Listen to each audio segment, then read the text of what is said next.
Bonsoir et merci d'être au rendez-vous de cette actualité. Des gourous qui manipulent leurs adeptes jusqu'à les inciter à mourir. Tous partis pour rejoindre, lors d'un funeste transit, une étoile nommée Sirius. C'est d'abord cela, le procès de l'ordre du Temple solaire, un macabre bilan, plusieurs dizaines de morts, tous victimes d'une secte. Au Canada, en Suisse et en France, mais aussi des questions encore et toujours, plus de 10 ans après les faits. Demain s'ouvre donc à Grenoble le procès en appel de Michel Tabachnik. La Cour va devoir décider si oui ou non le chef d'orchestre, considéré comme un haut dignitaire de l'OTS à l'époque, a eu une quelconque influence sur la mort de ces hommes, femmes et enfants retrouvés en décembre 95 dans le massif du Vercors. Pour bien comprendre les enjeux de cette affaire, nous allons nous plonger au cœur de cette société secrète et de ses dirigeants. Nous tenterons de comprendre qui se cache derrière ces morts en série. La justice, en tout cas, n'a apparemment toujours pas apporté toutes les réponses souhaitées par une partie des familles de victimes. C'est en tout cas ce que vous ne cessez d'affirmer depuis 10 ans maintenant. Alain Vuarnet, bonsoir. Bonsoir. Merci d'avoir accepté notre invitation. Depuis 10 ans maintenant, vous cherchez la vérité, votre vérité. En tout cas, vous cherchez à comprendre ce qu'il s'est passé ce 16 décembre 95 dans le Vercors. Il faut le rappeler, ce jour-là, vous avez perdu votre mère. Et mon petit frère Patrick. Et votre frère, qui était membre de l'ETS depuis combien de temps? Bon, maintenant, ça fait 10 ans, comme vous dites, il faut presque bien se concentrer pour se rappeler de tout ce qui s'est passé. Mais a priori, ma mère rentre en premier, donc 89 ou 90, et Patrick quasiment un an après. Pourquoi, selon vous, votre mère, que vous connaissez bien sûr très bien, pourquoi elle a été séduite par cette secte? Je crois que d'abord, ma mère a toujours été une femme qui s'intéressait à la planète, qui s'intéressait, je dirais, à l'hygiène en général de la planète, mais aussi des individus, très concernés par la protection de la Terre et tout ce qui va avec, c'est-à-dire bien se nourrir, faire attention à autrui, le respect en fait un peu des uns et des autres. Somme toute, finalement, des valeurs, moi, que j'ai toujours respectées et qui m'ont toujours aussi un peu guidé dans ma vie d'homme. Alors le problème, c'est que derrière tout cela, il y avait bien autre chose, c'est ce qu'on va voir ce soir. Il y avait des hommes, des gourous, Jody Mombro, Luc Jouret. Quand vous entendez ces noms aujourd'hui, qu'est-ce que ça représente pour vous? Ça représente tout simplement, quelles que soient les circonstances dans lesquelles sont morts ces gens, la mort de ma mère et de mon petit frère. Ils sont liés à la fin tragique des miens. Et ces noms-là, ils représentent des gourous véritablement ou des escrocs, ou un peu des deux pour vous? Je pense que c'est de toute façon des deux. Je crois que c'est des gourous dans un premier temps. Je crois que ce sont des gens qui ont un certain talent pour manipuler l'âme de personnes à un moment donné dans une situation de faiblesse, quelle qu'elle soit. Et là, sûrement, du gourou, on passe à l'escroc. Jamais, à aucun moment, votre mère ou votre frère n'ont tenté de vous convaincre, de vous dire « viens nous rejoindre ». Je pense pas, parce que autant ma mère que mon petit frère, que les recruteurs, quand je nomme les recruteurs, c'est-à-dire par exemple Luc Jouret ou Di Mombro, qui sont vraiment les Vous les avez croisés? Moi jamais, j'ai jamais rencontré ces gens-là. La première fois que je les ai vus, ils étaient décédés. Et c'était à la télé. Mais je pense qu'ils savent, comme des grands recruteurs, reconnaître les gens qui sont sensibles à leur discours et sensibles à cette vie de secret, si vous voulez. Et je pense que si ma mère et mon petit frère n'ont jamais tenté de nous convaincre, ni mon frère, parce que j'ai un autre frère, ou même mon père, ou moi-même, c'est parce que, on va le dire un peu avec caricature, nous sommes des gens trop cartésiens. Alors ça fait 10 ans, on l'a dit maintenant, que vous vous battez pour comprendre un petit peu ce qui s'était passé. Ça fait 10 ans également que vous refusez de croire les conclusions dans cette affaire, les conclusions de l'instruction. Pour vous, ce qui s'est passé dans le Vercors, c'est pas un suicide collectif, ça serait un massacre, une exécution, on va en parler. Pour bien comprendre, d'abord, on va regarder notre enquête. Et puis, on essaiera de comprendre aussi pourquoi vous souhaitez que demain, ce procès soit reporté une nouvelle fois. Ça sera, je crois, la 3e fois. Et on essaiera de comprendre pourquoi. Mais tout d'abord, notre document, comment plus de 70 personnes, des hommes, des femmes, ayant même pour certains entraîné leurs enfants, ont-ils pu se laisser manipuler au point de se donner la mort? Qui étaient les gourous de l'ordre du Temple solaire? Quel rôle y a joué Michel Tabachnik, qui sera demain à nouveau devant la justice? Enfin, que s'est-il vraiment passé dans le Vercors au mois de décembre 95? L'enquête est signée Serge Mousson et Julien Jour. 16 membres de la secte du Temple solaire, dont 3 enfants retrouvés morts, en partie brûlés dans le massif du Vercors.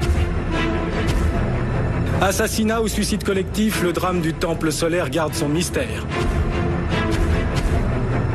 Les massacres en série de l'OTS sont l'expression la plus spectaculaire du crime parfait. L'enquête semble s'en tenir à la thèse du suicide collectif. Les adeptes de l'OTS sont plus heureux morts que vivants. C'est ce qu'on leur enseignait tout le temps. Quelqu'un qui se suicide en état de suggestion psychologique ou physique, c'est quelqu'un qui est assassiné. L'événement à Grenoble, c'était l'ouverture du procès de l'ordre du Temple solaire. Un seul prévenu dans le box des accusés, le chef d'orchestre Michel Tabachnik, poursuivi pour association de malfaiteurs. Michel Tabachnik a été le fer de lance de l'enseignement morbide inculqué aux adeptes.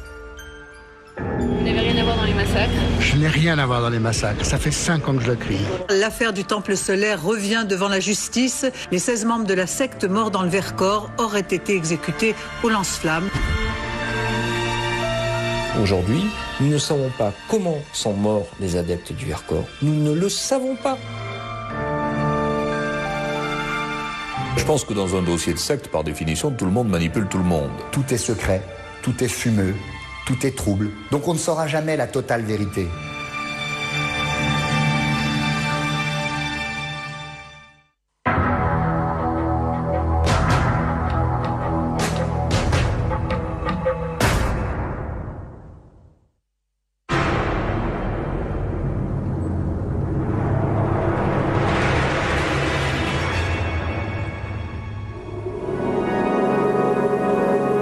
C'est ainsi que commencent toutes les légendes.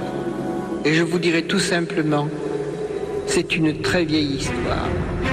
La voix que vous venez d'entendre est celle de Jody Mambro, grand maître de l'ordre du Temple solaire, la secte la plus meurtrière que la France ait jamais connue. Pourtant, lorsque l'on visionne ce film promotionnel de la secte, rien ne peut laisser présager que la mort est au rendez-vous pour les futurs adeptes. Bien au contraire. Au départ, il n'est question que de culture biologique et de vie communautaire. Nous aimons la vie, on la cultive de jour en jour. Pour mieux vous offrir nos bons légumes remplis d'amour. Pour attirer les adeptes, il faut d'abord leur parler d'amour. Vous ne pouvez pas attirer des adeptes en leur parlant de la mort. Donc vous leur parlez d'amour, d'amitié, de fraternité. Au début de votre entrée dans la secte, on ne parle que d'exaltation de la vie. Tout est merveilleux. Le début est toujours très très banal, mais après l'engrenage est infernal. Mais derrière ces images bon enfant, il y a un homme, le numéro 2 de la secte, Luc Jouret, un médecin homéopathe et bras droit du grand maître Jody Mambro. L'homéopathie doit tenir compte de l'ensemble des dispositions de l'être, dispositions intérieures d'une part, et également des fonctions physiologiques. Luc Jouret, c'était le représentant de commerce de l'OTS. C'était celui qui, à l'occasion de ces conférences, était chargé de contacter des gens, attirer des gens. En réalité, le bon docteur Jouret est en fait un prédicateur qui n'hésite pas à faire peur en annonçant la fin du monde. Alors que nous vivons en plein apocalypse, nous sommes obligés de mourir pour renaître. L'an 2000, ou en tout cas autour de l'an 2000, signifie l'apocalypse, le cataclysme final. Et ça, c'est Luc Jouret, le docteur Jouret, qui agite la menace de l'apocalypse, qui brosse un tableau apocalyptique effroyable pour mieux conditionner les adeptes. Et ensuite, les personnes qui semblent le plus attirables, on leur fait miroiter l'accès à une connaissance, à un secret. Ce secret, le voici. Il est révélé aux adeptes au cours de rituels inspirés de l'ordre des Templiers, ces moines soldats du Moyen-Âge qui ont péri sur le bûcher. Lors de ces cérémonies, Luc Jouret, vêtu d'une cape blanche, adoube les nouveaux venus et leur présente le grand maître, Jody Mambro.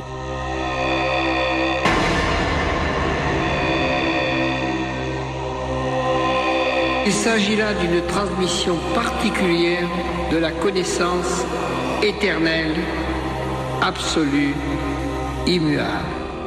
C'est lors de ces cérémonies que le grand maître de l'OTS révèle aux adeptes qu'il connaît un moyen d'échapper à l'apocalypse annoncée. Selon lui, les fidèles doivent entreprendre un voyage vers une étoile étrange, Sirius. Ce transit, comme l'on dit à l'OTS, passe systématiquement par la mort dans un feu purificateur. Une mort effroyable et inéluctable que le docteur Jouret est chargé de faire accepter. La mort doit être comprise non plus comme une fin en soi, mais comme un processus de prise de conscience supérieure. Il meurt pour continuer à vivre à un niveau supérieur. La mort physique n'est rien pour un adepte. Pour un être spirituel, la mort n'est qu'une enveloppe. Et c'est un passage, on est dans une enveloppe, on en reprend une autre dans une autre vie, etc., puisqu'on croit à la réincarnation. Sirius, c'est un fabuleux voyage. C'est le bien-être, c'est l'accès suprême à la connaissance, à quelque chose. Et c'est ce quelque chose qu'ils vont chercher. En quelques années, Jody Mambro et Luc Jouret vont ainsi rallier plus de 500 adeptes à la philosophie de la secte. Le gourou est convaincant et n'hésite pas à faire croire qu'il dispose de pouvoirs surnaturels.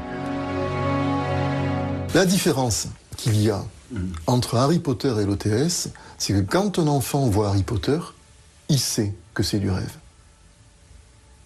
Quand un adepte de l'OTS vit son Harry Potter à lui, il croit que c'est la véritable réalité. Ainsi, devant ses adeptes, Jody Mambro est capable de faire croire des choses invraisemblables. Comme ce jour où, lors d'un rituel, il dit avoir, grâce à son épée, fécondé cette jeune femme.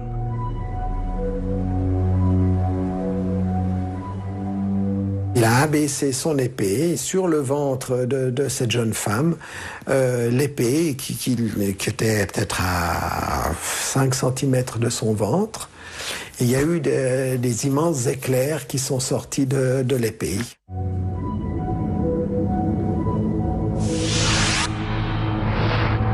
Neuf mois plus tard, une petite fille naît. Elle s'appelle Emmanuelle. Les adeptes la baptisent l'enfant cosmique, car pour eux, il s'agit d'un véritable don du ciel. En réalité, cet enfant est né de l'union tout à fait naturelle entre Jody Mambro et Dominique Bellaton, une adepte. La supercherie sera finalement découverte.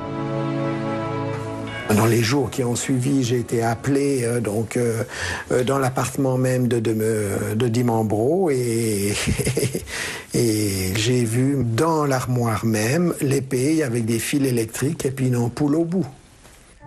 Pour autant, cet adepte ne va pas dénoncer ce trucage grossier, car Jody Mambro a une emprise totale sur ses fidèles. D'ailleurs, pour mieux les contrôler, il leur impose chaque jour un emploi du temps strict au sein de la communauté.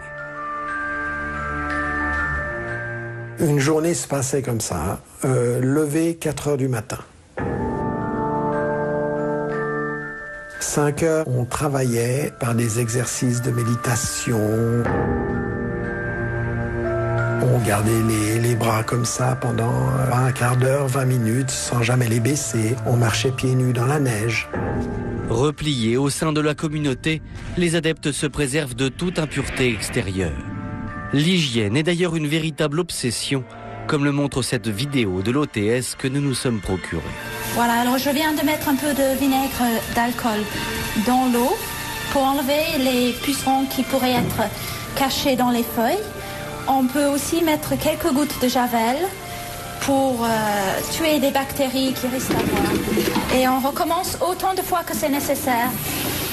Oui, c'était entre 7 et 15 fois qu'il fallait nettoyer la salade, donc pour qu'elle soit vraiment extrêmement propre. Les rampes d'escalier, les poignées de porte, tout ça devait être continuellement nettoyé à l'eau de Javel. Ce sont des pratiques qui, en elles-mêmes, prises isolément, peuvent prêter à sourire, mais qui contribuent à créer un état d'enfermement et un état d'angoisse par rapport au monde extérieur qui est en fait diabolisé en permanence. Pour mieux déstabiliser les fidèles, Jody Mambro n'hésite pas aussi à employer d'autres stratégies. Par exemple, il sépare systématiquement tous les couples de la secte. J'ai dû quitter ma femme, que j'adore toujours. Et puis on m'en a fait épouser une autre.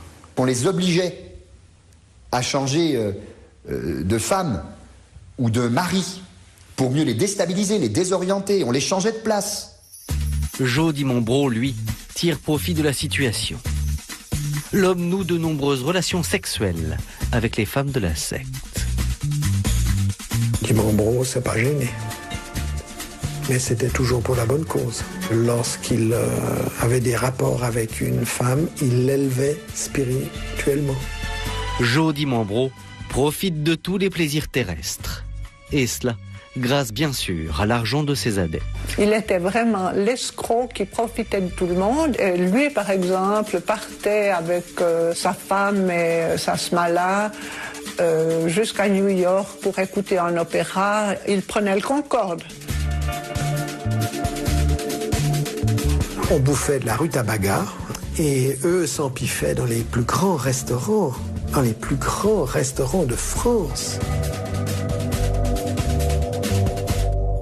Ils passaient leur temps à dilapider l'argent donné généreusement par les braves petits adeptes. La communauté versait en gros 130 à 140 000 francs suisses par mois.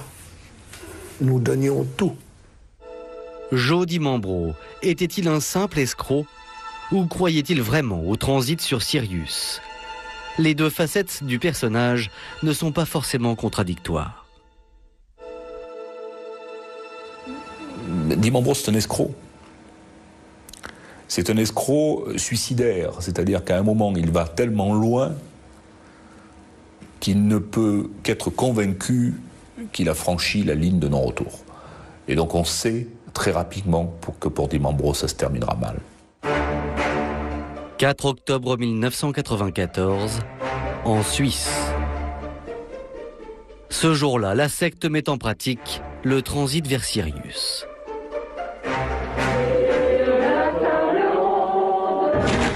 C'est Jody Mambro qui filme ces images de son dernier repas. Les adeptes de l'OTS réunis autour de la table ne le savent pas encore, mais dans quelques heures ils vont mourir, les corps criblés de balles.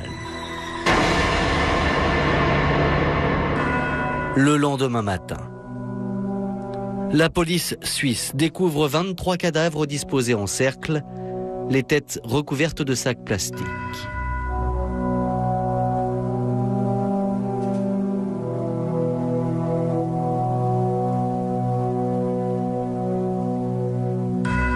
La même nuit, un deuxième massacre est commis à Salvan, à quelques kilomètres de là. Il y a 25 corps.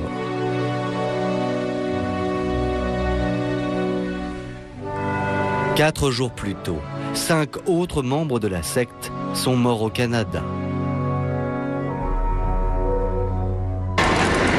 En tout, 53 adeptes de l'OTS ont péri pour rejoindre l'étoile Sirius lors de ces 3 massacres. Parmi les cadavres, on retrouve les 2 gourous, Jody Mambro et Luc Jouret.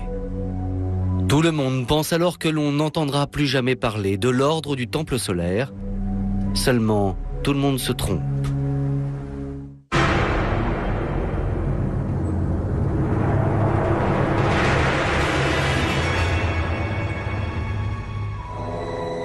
Décembre 1995, les polices suisses et françaises sont en alerte. Plusieurs personnes ayant toutes appartenu à l'ordre du Temple solaire sont portées disparues depuis plusieurs jours. Les recherches ne donnent rien jusqu'au jour où, dans le massif du Vercors, un chasseur de Saint-Pierre-de-Chérennes découvre en lisière de forêt les voitures des disparus.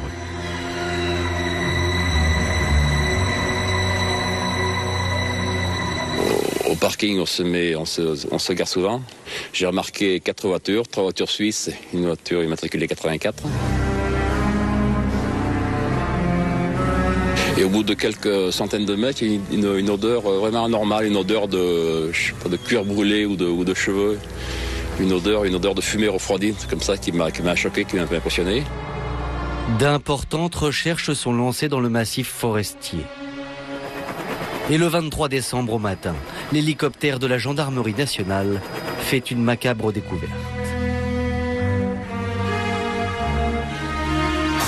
Nouvelle hécatombe dans la secte du Temple solaire. 16 corps ont été découverts carbonisés ce matin dans le Vercors. C'est donc la pire hypothèse qui s'est vérifiée ce matin dans l'affaire des disparus de la secte de l'ordre du Temple solaire. Au total, ce sont 16 victimes, dont 3 enfants, qui sont retrouvés au trou de l'enfer, un lieu-dit au nom prédestiné. Les corps calcinés sont disposés en étoiles, et la plupart des victimes portent là encore des sacs plastiques sur la tête. Des éléments qui rappellent les précédents massacres de Suisse et du Canada. Seulement les 2 gourous étant morts, comment expliquer que l'histoire se soit répétée 14 mois plus tard? Suicide collectif ou assassinat, soigneusement mis en scène. Très vite, l'enquête des gendarmes va montrer que ces 16 personnes se sont elles-mêmes donné la mort.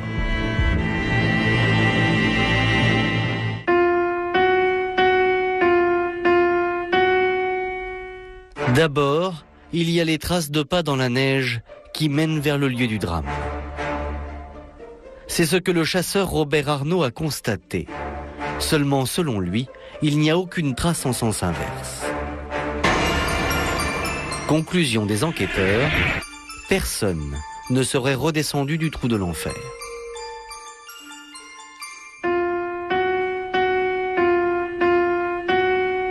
Autre élément qui tente à montrer que les adeptes du Vercors se sont suicidés, la découverte par les policiers sur les lieux de tablettes de médicaments que les adeptes auraient avalées la nuit du drame.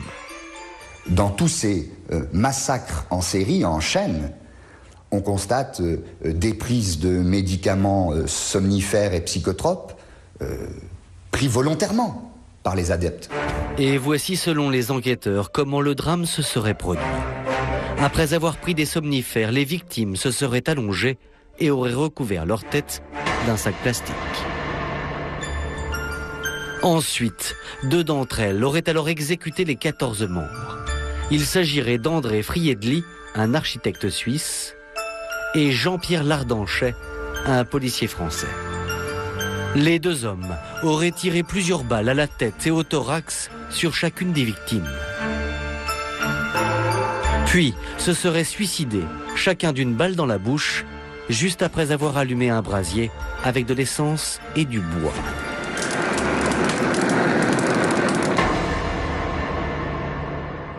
Les similitudes entre le drame du Vercors en 1995 et les drames de Salvan-Chéry à la fin de l'année 94 en Suisse sont évidentes, elles sont multiples. Il y a les sacs poubelles sur la tête, il y a les médicaments, il y a les armes parfois. Et puis les flammes entraînant la combustion des cadavres pour le transit vers Sirius. D'autres éléments laissent penser que le transit du Vercors avait été prémédité de longue date.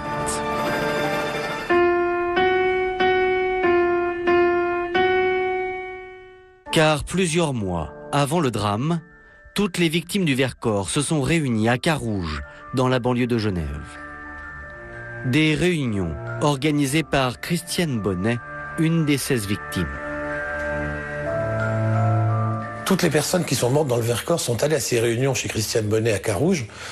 On le sait de manière tout à fait sûre parce qu'il y a 2 témoins qui ont survécu, qui ne sont pas allés dans le Vercors, qui finalement ont hésité et n'y sont pas allés. Elle les avait réunis dans son appartement et il faisait des séances pour préparer ce départ. Et c'est à la suite de ces réunions préparatoires que plusieurs adeptes ont laissé des lettres testaments qui indiquaient clairement leur volonté de mourir. C'est le cas d'Amy Anderson. Le temps qui me fut assigné sur la planète Terre est révolu. Je retourne librement et volontairement, d'où je suis issu à l'aube des temps. L'affaire semble élucidée. Mais il reste une question. Qui a pu inciter ses adeptes à se suicider? Jo Di Mambro et Luc Jouret étant morts, y aurait-il un autre gourou encore vivant? Et les enquêteurs ne vont pas tarder à suspecter un célèbre musicien d'être ce troisième homme.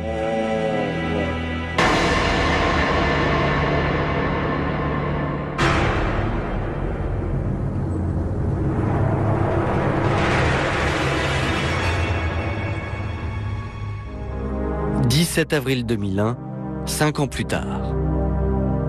Le tribunal correctionnel de Grenoble est le théâtre d'un procès retentissant, celui d'un certain Michel Tabachnik.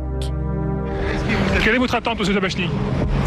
Je suis venu devant mes juges parce que je n'ai rien à me reprocher. La justice en est venue à soupçonner cet homme d'avoir une responsabilité dans le massacre du Vercors et même d'être le troisième gourou de l'OTS. Il y a l'audience ouverte. Compositeur de musique contemporaine, chef d'orchestre à la réputation internationale, à première vue, Michel Tabachnik ne présente pas l'image d'un haut dignitaire de l'OTS. Mais la justice va progressivement découvrir que l'homme entretient des relations très étroites avec la secte. Tout commence en 1977, lors d'un concert. Ce soir-là, le musicien féru d'ésotérisme rencontre Jo Di Mambro et très vite naît une amitié qui va durer plus de 15 ans. Ils sont inséparés, mais ils sont toujours ensemble.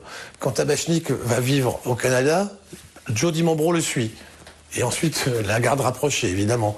Quand Michel Tabachnik va en Australie, hop, Di Mambro, il le rejoint. Et à chaque fois, dans le même immeuble, vous aviez l'appartement de Tabachnik avec sa famille, ses enfants, puis l'appartement de Di Mambro, au-dessus ou à côté.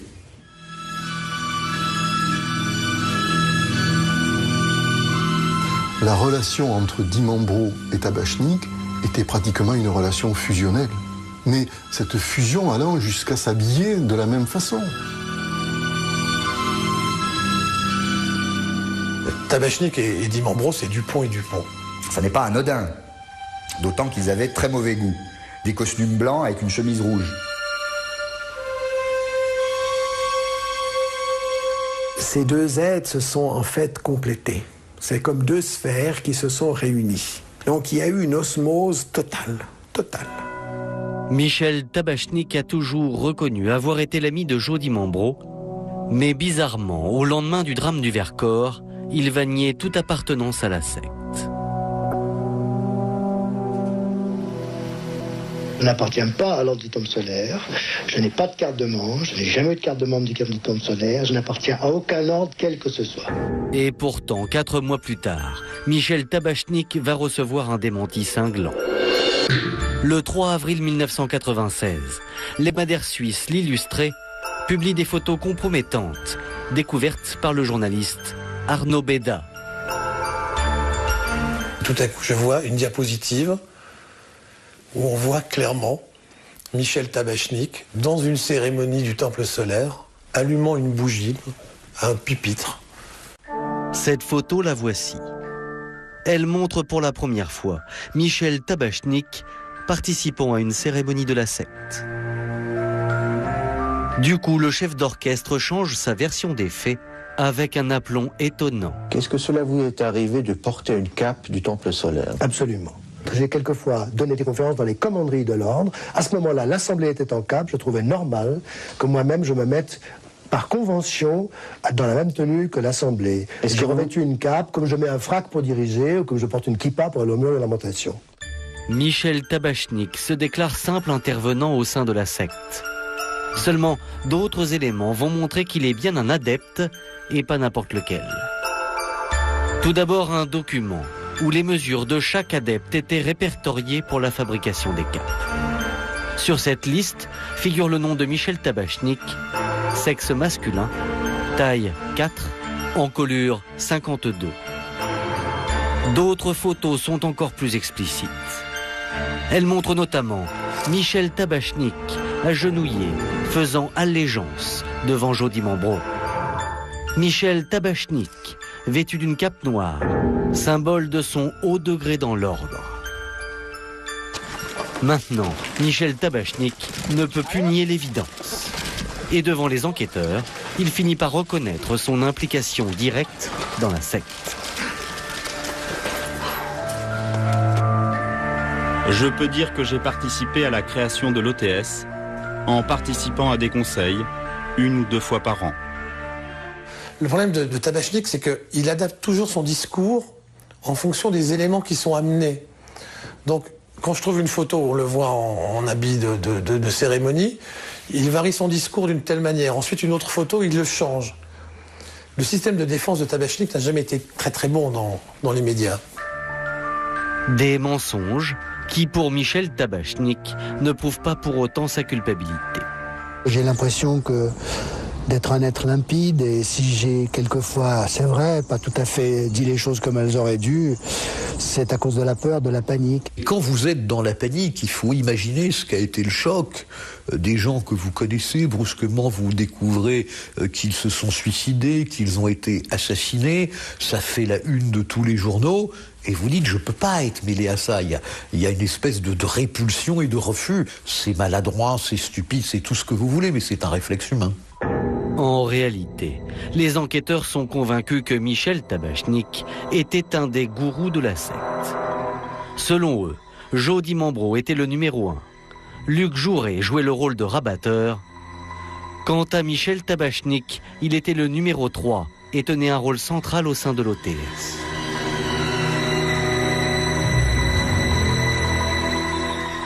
Tabachnik, c'est le gourou spirituel de la secte. C'est le vrai gourou spirituel de la secte. Tabachnik, c'était l'idéologue. La personne qui donne la ligne de conduite, qui est l'autorité morale. C'est lui qui dicte en quelque sorte la doctrine aux adeptes. Ce qu'il faut faire et ne pas faire. Selon les enquêteurs, Michel Tabachnik était bien le théoricien de l'OTS et des documents le prouveraient. Des écrits ésotériques dont Michel Tabachnik a reconnu être l'auteur. Des écrits appelés les archers et destinés à l'élite de l'OTS dont les victimes du Vercors faisaient partie. Cet enseignement inculque à l'adepte une pulsion de mort pour amener l'adepte à accepter, à vouloir sa propre mort pour quitter la terre avant l'Apocalypse. La notion de transit, puisque le terme est utilisé par Tabachnik, le terme est au dossier, la notion de transit, c'est une notion enseignée par Tabachnik. Pour l'avocat de Michel Tabachnik, au contraire, ces écrits ne peuvent avoir entraîné les gens à se suicider, et ce, pour une raison toute simple. Si vous lisez les archers, les fameux archers, je vous souhaite bien du plaisir.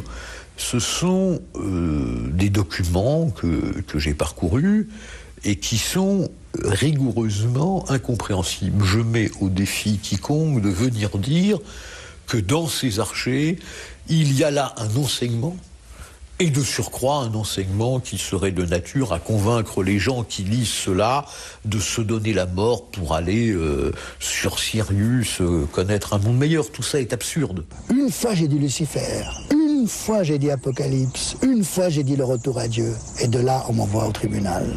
Pour un mot, j'ai l'impression que quelque part, il y a des choses un peu spéciales qui se passent dans notre société tout de même.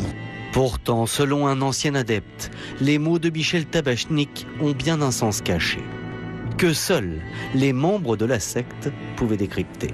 L'écrit, le mot, était difficile à interpréter. Par contre, la trame, je dirais, le contenu était très très facile à comprendre, dans le sens que tout était fait pour nous préparer à ce transit.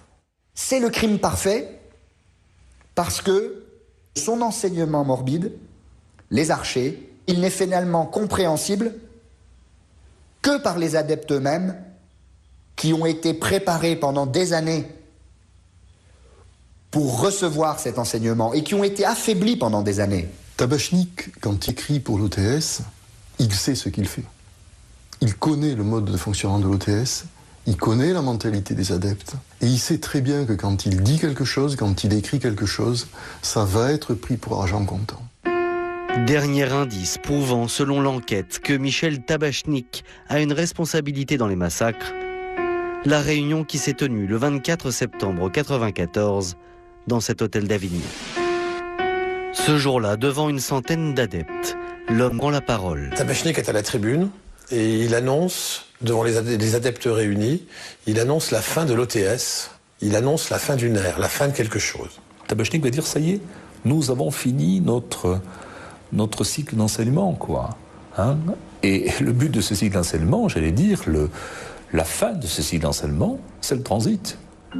11 jours plus tard, les premiers transits, c'est-à-dire les suicides, ont lieu en Suisse et au Canada.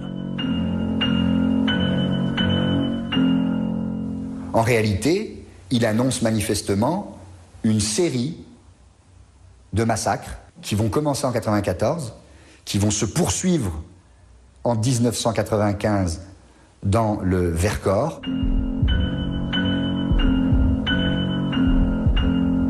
Nous avons 74 personnes qui ont été assassinées. Voilà. Même si certaines sont allées, j'allais dire, vers leur mort volontairement, elles ont été manipulées, elles étaient en état de sujétion psychologique et physique. Et quelqu'un qui se suicide en état de sujétion psychologique ou physique, c'est quelqu'un qui est assassiné. Pour la défense de Michel Tabachnik, cette réunion à Avignon n'a aucun lien avec les massacres qui ont suivi. La preuve pour son avocat.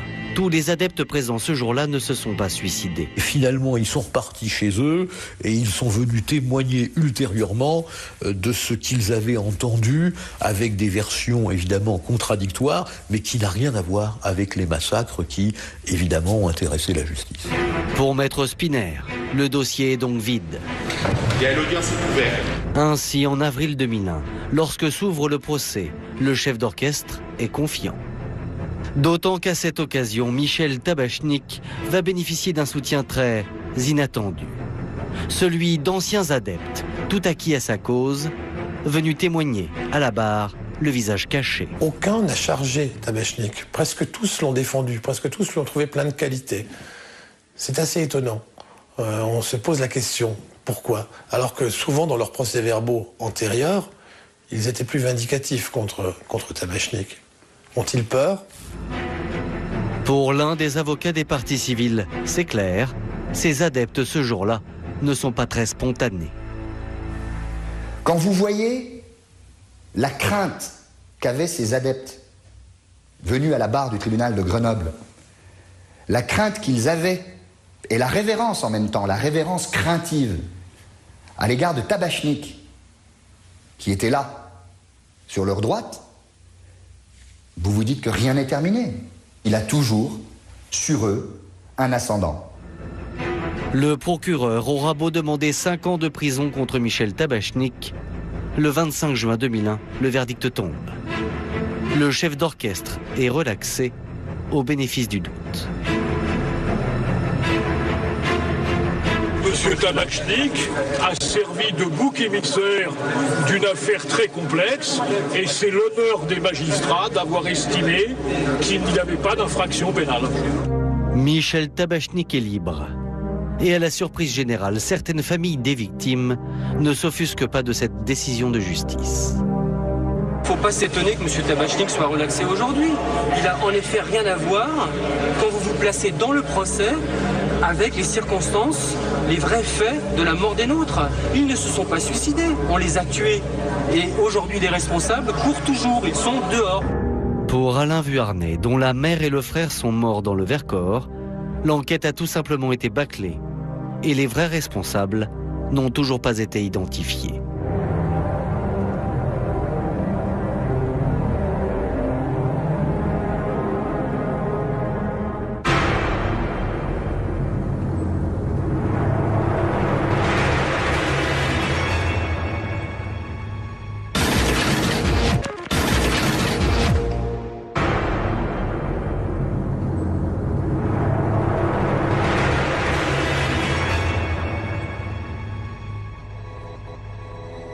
Pour plusieurs familles de victimes, le mystère du drame du Vercors reste entier.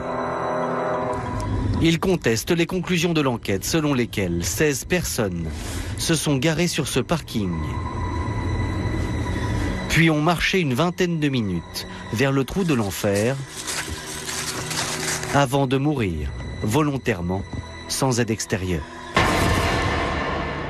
Ça, c'est le massacre. Jamais ma fille a voulu se suicider. Jamais. Ça ne peut pas être fait en vase clos. Il y a resté une seule hypothèse.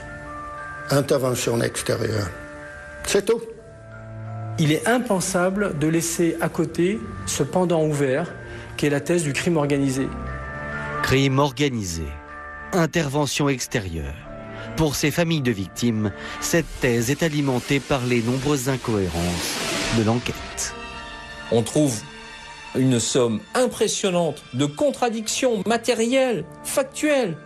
On n'est pas dans l'ésotérisme là, on est dans l'enquête criminelle, on est dans l'enquête de police. Eh bien, il y a tant de contradictions qu'à l'évidence, il ne peut pas y avoir eu massacre à huis clos. Première anomalie. Quand les gendarmes passent au peigne fin les voitures des victimes, ils sont face à une énigme. Aucune trace d'empreinte n'a pu être relevée tant à l'extérieur des véhicules qu'à l'intérieur des véhicules. Je veux bien qu'il y en ait quelques-uns qui aient des gants, c'est possible. À l'intérieur, je ne pense pas qu'ils avaient des gants. Je veux dire, ça, c'est quelque chose de pas normal. Ce qui laisse à penser pour nous, aux familles de victimes, c'est qu'en fait, il y a eu un effaçage des traces d'empreintes sur les véhicules, tant à l'intérieur qu'à l'extérieur. Si demain, vous, moi, n'importe qui va se donner la mort, peu importe que nos empreintes, nos dernières empreintes, restent sur le tableau de bord d'une voiture. En revanche, s'il y a des éléments étrangers, s'il y a une intervention extérieure, alors à ce moment-là, ces gens ont tout intérêt à faire disparaître leurs empreintes. Deuxième incohérence. Dans la voiture de l'une des victimes, les gendarmes découvrent un siège bébé qui, curieusement, dégage une très forte odeur de fumée. Ce porte-bébé sent le bois brûlé, c'est-à-dire que ce porte-bébé aurait manifestement été approché du brasier et serait redescendu dans le coffre. Comment savait-il que ce porte-bébé avait pu redescendre et être mis dans le coffre d'un des véhicules si d'aventure il n'y a pas d'intervention extérieure? Ça paraît tout à fait aberrant, illogique et incohérent. Troisième anomalie. Plusieurs jours après le massacre, un promeneur découvre à 800 mètres des lieux du drame le foulard de l'une des 16 victimes. Je vois vraiment mal comment le foulard peut traverser, même avec le vent, une forêt entière. Comment ce foulard a-t-il pu s'envoler, survoler la montagne, retomber de l'autre côté? Un phénomène aérologique inconnu.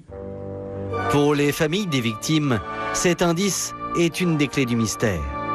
Car ce foulard ne se trouvait pas sur le sentier qu'auraient emprunté à pied les adeptes, mais sur un autre itinéraire menant lui aussi au lieu du drame. Il y avait un chemin qui était carrossable, qui permettait d'accéder sur les lieux, en voiture. Et là, par contre, on n'a jamais cherché à savoir si d'aventure les victimes ont été transportées par ce chemin carrossable. Est-ce que par hasard, ces personnes-là n'auraient pas été tuées par avance, n'auraient pas été montées finalement par voie carrossable dans un véhicule?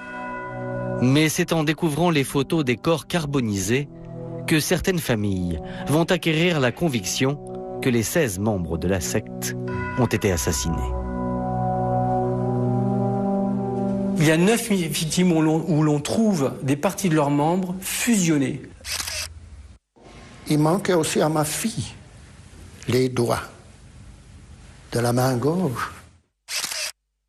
La petite Tania, ses membres inférieurs ont fondu sous la chaleur. Ont fondu. Alors une question se pose. Comment un brasier alimenté de bois et d'essence a-t-il pu dégager une chaleur suffisante pour causer une telle dégradation des corps? Pour Alain Vuarnet, il n'y a qu'une seule explication. Une arme très spéciale a été utilisée. Je pense naturellement à un lance-flamme. Un lance-flamme qui permet d'atteindre des zones de chaleur aussi fortes que 1600 degrés et plus que ça. Et il y a un autre élément qui accrédite l'hypothèse du lance-flamme. Cette photo sur laquelle on voit une chaussure presque intacte. Les lacets ne sont pas du tout détériorés, ni fondus. Et là, je peux vous assurer que si vous imaginez en effet qu'il y a eu un flash à cause de l'essence, vous pouvez imaginer que tout a été d'une manière ou d'une autre quand même touché, si pas brûlé, au moins fondu. Là, absolument rien du tout. Ce qui prouve bien qu'il y a eu, dans ce contexte-là, dans cette configuration-là, un jet très directionnel qui est allé pointer les cibles de manière précise. Aucun lance-flamme n'a jamais été retrouvé sur place. Pourtant, Maître Leclerc, l'avocat d'Alain Vuarnet, est persuadé que ce type d'arme a bien été utilisé. Le 7 mars 2001, plus de 5 ans après le drame, l'homme se rend sur les lieux en compagnie d'un expert. De la terre est prélevée afin de retrouver des traces de phosphore, un combustible utilisé pour les lance-flammes. Quelques semaines plus tard, les résultats semblent concluants. Je retrouve un taux de phosphore anormalement élevé, de 20 à 35%, au-dessus de ce que je retrouve par ailleurs dans l'environnement, plus ou moins proche de ce site des victimes. Personne, je dis bien personne, ne peut justifier cette présence anormale de phosphore, si ce n'est que par la position que nous avons, nous, dire qu'on a utilisé du phosphore pour brûler les corps avec un système de lance-flammes. Qui serait intervenu avec un lance-flamme et pour quelle raison? Une nouvelle thèse voit alors le jour. Le drame du Vercors ne serait en réalité qu'un meurtre déguisé en suicide collectif. Car sur les 16 victimes, 2 étaient des policiers français. 2 agents qui auraient infiltré la secte, 2 taupes qui auraient été démasqués et qu'il fallait éliminer. Ces 2 hommes s'appelaient Jean-Pierre Lardanchet et Patrick Rostand.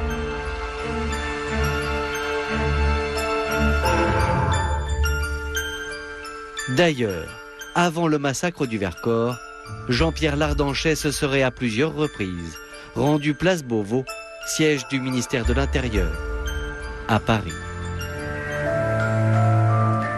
On pourrait très bien imaginer que Jean-Pierre Lardanchet, ainsi que M. Rostand, aient infiltré depuis de longues années la secte de l'OTS pour essayer d'identifier éventuellement des actes criminels. D'ailleurs, un document de la secte, retrouvé dans les chalets suisses lors des premiers massacres, alimente cette hypothèse de 2 policiers qui auraient infiltré l'OTS. Toutes les polices du monde sont concentrées sur nous.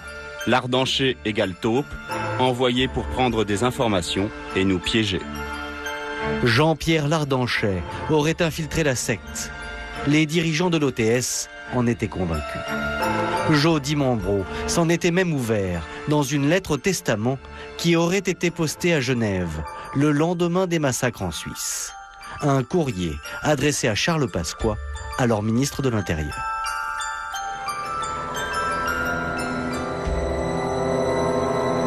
Nous vous accusons d'avoir délibérément voulu détruire notre ordre et d'en avoir fait une raison d'État. Il y a plein d'éléments qui permettent de comprendre, avec une certaine logique, avec du bon sens, que peut-être M. Lardanchet avait été missionné pour infiltrer cette secte et que la taupe, à l'issue d'un voyage rituel dans le Vercors, était lui aussi sacrifié par des gens qui auraient organisé et perpétré ce massacre par l'extérieur. Seulement Alain Vuarnet ne dispose d'aucune preuve pour étayer cette hypothèse. Ainsi a-t-il demandé à la justice d'entendre Charles Pasqua pour vérifier si le policier Lardanchet était bien une taupe. Mais sans succès. Il y a une volonté évidente de ne pas vouloir instruire dans la thèse du crime organisé par l'extérieur. Et je ne sais pas pourquoi, mais a priori, il y a beaucoup de monde que ça dérange. Et c'est ça qui nous agace particulièrement, famille de victimes, c'est qu'on sent qu'en fait, ils ont des éléments, mais qu'en fait, on ne nous montre pas la vérité, mais qu'on est en train de nous en construire une autre, tout à fait fallacieuse et mensongère. L'enquête n'a jamais retenu l'hypothèse de l'intervention extérieure. Et aujourd'hui, 9 ans après, les familles s'obstinent toujours à demander un complément d'information pour que toute la lumière soit faite sur ce drame du Vercors.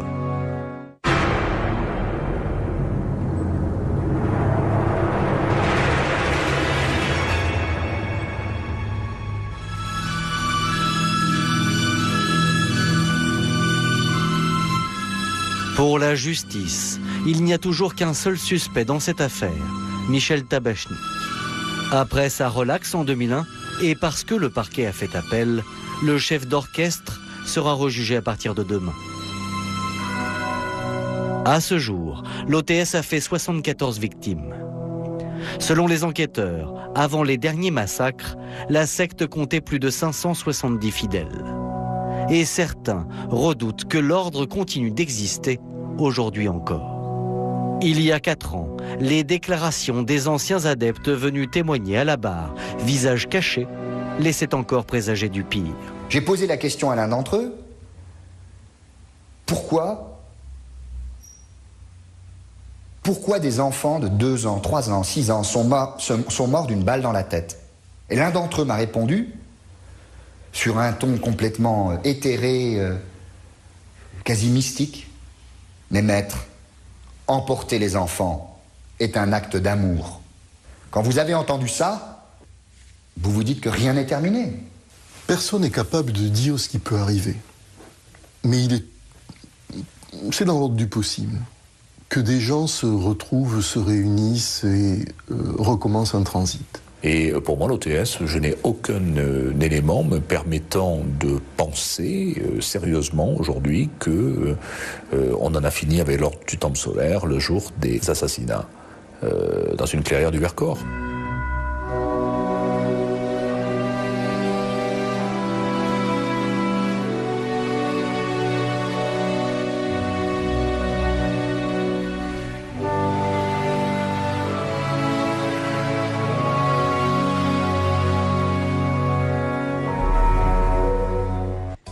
Voilà pour cette enquête sur le pouvoir d'une secte, l'ordre du temple solaire, à la veille du procès de Michel Tabachnik et 10 ans après les faits. Les questions, vous l'avez vu, ne manquent pas.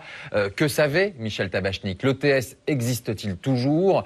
Qui faut-il croire sur le scénario de décembre 95? Suicide collectif ou assassinat? On en parle toujours avec nous Alain Vuarnet. Et puis Maître Pesanti, bonsoir. Merci de nous avoir rejoints. Vous êtes avocat d'une association anti-secte qui défend les victimes. On a vu dans notre enquête qu'il y avait plusieurs centaines de membres de l'OTS, il y a quelques années encore. Est-ce qu'aujourd'hui, on peut imaginer que l'OTS existe encore? Oui, non? Moi, je n'ai aucun élément me permettant de dire que l'OTS n'existe plus aujourd'hui. Ça veut dire qu'aujourd'hui, ces adeptes ou ces anciens adeptes, malgré ces suicides collectifs ou massacres ou assassinats, selon les termes qu'on emploiera ce soir, ces hommes, ces femmes, selon vous, sont surveillés encore aujourd'hui? Je crois qu'il doit y avoir des systèmes de surveillance là-dessus. Je ne suis pas au courant de ces systèmes de surveillance, mais moi je suis intimement convaincu qu'il est encore des gens dans la nature, que ce soit en France ou ailleurs, qui soient perméables aux thèses de l'OTS. Alain Vuarnet, votre mère et votre frère étaient effectivement membres de l'OTS. Quel rôle ils avaient? Ils avaient un rôle dans la hiérarchie de l'OTS? Je crois bien qu'ils sont rentrés très vite dans ce que vous appelez la hiérarchie quasiment la plus haute. Alors vous avez une forme de cape avec des codes couleurs différentes et qui en fait explique la dimension, votre position au sein de la secte. Je crois qu'ils étaient capes dorées tous les deux très rapidement. Donc ça voulait dire qu'il y avait une autorité sur les autres adeptes. J'imagine qu'ils devaient quelque part un petit peu régner sous quelle influence, j'en sais rien, sur les autres. Et avoir une certaine autorité sur eux. Vous saviez qu'en Suisse et au Canada, il y avait eu en tout cas suicides collectifs. Vous saviez que vos frères et mères étaient membres de l'OTS. Est-ce que aujourd'hui vous vous dites que vous auriez pu faire quelque chose? Figurez-vous qu'on ne le savait pas du tout. Je crois que mon petit frère et ma mère nous ont caché leur appartenance à cette secte dès leur rentrée, c'est-à-dire 89-90. Et c'est lorsqu'il y a eu les premiers massacres en Suisse à 2 endroits différents.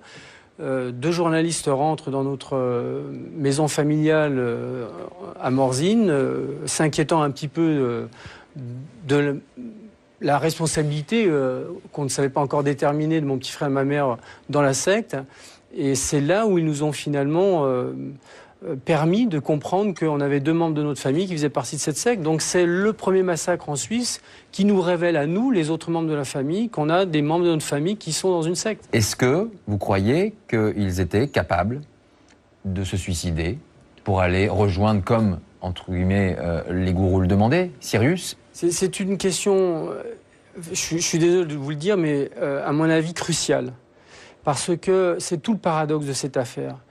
D'abord, le caractère objectif de la famille Vuarnet, lorsqu'aujourd'hui elle se débat et elle combat la thèse du suicide collectif, il se trouve au moment où on enterre ma mère et mon petit frère, début 96. Et à ce moment-là, on est tous dans l'idée qu'ils se sont suicidés. C'est que lorsque on rentre dans la partie, en tant que partie civile, qu'on découvre les incohérences de cette instruction qui nous fait pencher aujourd'hui pour une autre thèse. Alain Vuarnet, je voudrais juste qu'on comprenne quelque chose. Votre démarche, votre recherche aussi, aujourd'hui, est de démontrer qu'il y aurait donc eu une intervention extérieure. Mais alors par qui et pourquoi ?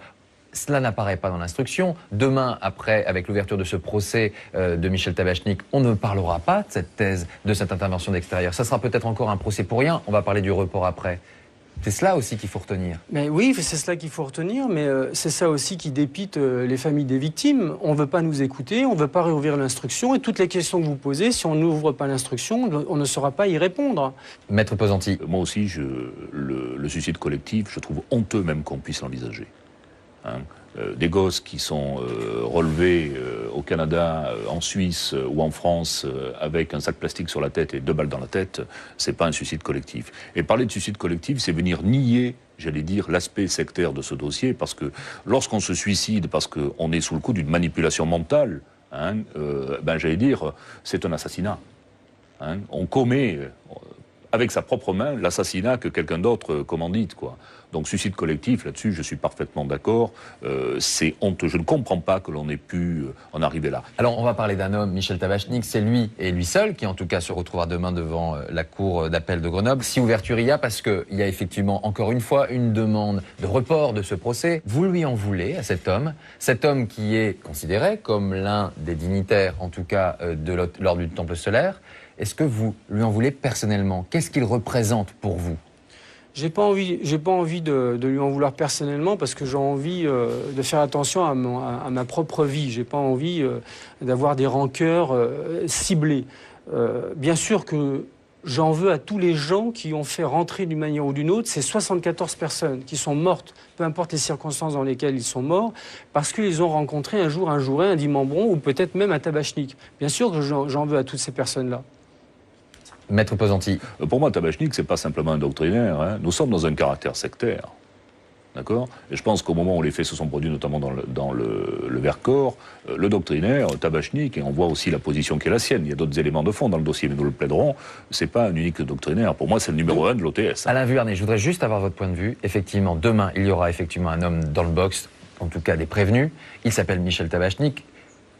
Qu'est-ce qu'il représente pour vous? Qu'est-ce que vous pensez de lui? Quelle influence il a eu sur cette secte qu'était l'OTS? En 2 mots, que ce soit Michel Tabachnik ou un autre, nous ne pouvons pas aujourd'hui définir sa responsabilité partielle, totale ou sa non-responsabilité dès lors où on ne peut pas répondre encore aujourd'hui si les circonstances dans lesquelles sont morts ces gens-là expliquent un suicide collectif ou au contraire un meurtre. Parce que je vous pose la question... Vous avez une position quand même étrange sur cet homme qui est aujourd'hui le seul et l'unique représentant de cet ordre qui était l'ordre du Temple solaire, qui vous a fait perdre votre mère et votre frère. Et on a l'impression que, à chaque fois qu'on vous parle de Michel Tabachnik, c'est pas l'essentiel. Mais moi, j'ai toujours refusé ce procès parce qu'on parlait d'un procès qui démontrait éventuellement, et ce qui n'a pas réussi à démontrer, puisqu'il y a eu relax, l'influence des écrits de Michel Tabachnik sur le suicide collectif. Mais moi, j'aurais voulu un procès où M. Tabachnik, dans le banc d'accusés, on lui dit « Est-ce que vous n'auriez pas, vous, organisé le meurtre de ces 16 personnes à travers éventuellement l'emploi d'un lance-flamme, etc. » Vous voyez, je veux dire, la différence ? Moi, je partirai pas en vacances avec Michel Tabachnik, croyez bien. Alors, Maître Pesanti, une instruction, en tout cas, plus que une compilation de zones d'ombre au sein de l'instruction, des procès qui, effectivement, sont aujourd'hui reportés, un homme dans le box des accusés qui ne serait que le doctrinaire, mais qui n'assume pas la responsabilité des faits qui... On est dans une affaire, honnêtement, 10 ans après, Ça peut ressembler à un dossier mal embouché, excusez-moi de parler ainsi. Il y a des questions fondamentales auxquelles il n'a jamais été apporté de réponse. On ne sait pas ce que sont devenus les biens pharaoniques de l'OTS. C'est-à-dire que c'est des millions ce sont des millions qui aujourd'hui ont disparu. Très simplement, recadrons sur le dossier Tabachnik. On sait que M. Tabachnik avait des intérêts au travers de diverses sociétés, et notamment des intérêts immobiliers dans les biens. On ne lui a jamais posé la question de savoir ce que c'était devenu. On ne lui a jamais posé la question de savoir si ça avait été vendu, s'il avait récupéré sa mise au départ. Ça veut dire qu'aujourd'hui, dans le dossier de l'Ordre du Temple solaire, on n'a jamais cherché à savoir où était passé cet argent. Exactement. Une dernière question à tous les deux. Est-ce que, selon vous, Maître Pesantí, tout d'abord, on connaîtra un jour la vérité ? Oui, je pense que ça sortira un jour. Oui. Je pense qu'un jour, peut-être lorsque l'affaire Tabachnik sera terminée, il y a des gens qui voudront parler. Et moi, très souvent, dans les affaires de secte, j'ai eu des éléments ou des témoignages, des écrits, des demandes de rendez-vous, j'allais dire, comme dans Mission Impossible, c'est très secret à chaque fois, qui m'ont permis de comprendre ce qui s'était passé dans certains dossiers. Je suis intimement convaincu, moi, qu'un jour, on connaîtra la vérité sur l'affaire de l'OTS. Et on a vu des anciens adeptes qui avaient encore peur il y a quelque temps. C'est normal. C'est normal. Ça, je pense que c'est quelque chose de tout à fait normal. Et puis, vous savez, quand vous êtes ancien adepte, ils sont lâchés dans la nature. Hein. Alain Vuarnet, il faudra encore quelques temps, quelques années, avant que les langues se délient, avant qu'on parle véritablement, et que la vérité éclate véritablement. Je pense que ça va être très très long, et je pense que le jour où on connaîtra la vérité, si on la connaît, c'est quand les gens qui sont en place aujourd'hui ne le sauront plus, et seront peut-être plus sur le plan politique concernés. Je vous rappelle quand même, je vous les montre, que j'ai envoyé à tous les parlementaires, à tous les députés de France, un courrier pour leur demander conseil, avis et leur soutien. Pas un m'a répondu. Pas un. Voilà, en tout cas, merci à vous deux.